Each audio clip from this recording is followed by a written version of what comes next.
সাম্প্রতিক সময়ে অনেকগুলো রাজনৈতিক কর্মী, সুশীল সমাজের ব্যক্তিবর্গ তারা ভারতের দালালি করছেন। আপনাদের উদ্দেশ্যে একটা কথা বলি, আপনারা যখন ভারতের দালালি করেন তখন আমাদের কেমন লাগে জানেন? মনে হয় এই মুহূর্তে আপনি ভারতের পাশাটা চেটে মুখে গু দিয়ে মেখে আমাদের সামনে এসে দাঁড়াইছেন এবং সেখান থেকে দুর্গন্ধ ছড়াচ্ছে। যারা ভারতের দালালি করেন আপনাদের প্রতি আমাদের দৃষ্টিভঙ্গি এই রকম যে আপনি এখনই ভারতের পাশা চেটে এলেন, আপনার মুখে এখনো দুর্গন্ধ লেগে আছে। এইটা করবেন না।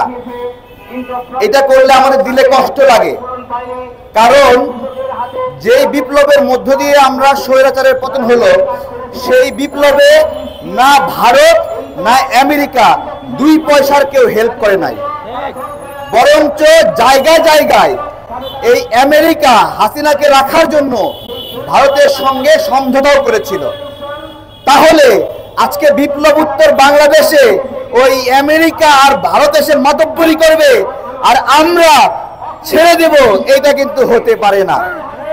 আমরা সাবধান করছি, আমরা যেরকম প্রত্যেকটা ইঞ্চি ইঞ্চি জায়গা দখল করে রেখেছিলাম এই বিপ্লবের সময়, আমরা সেই ইঞ্চি ইঞ্চি জায়গা এখনো দখল ছাড়ি নাই।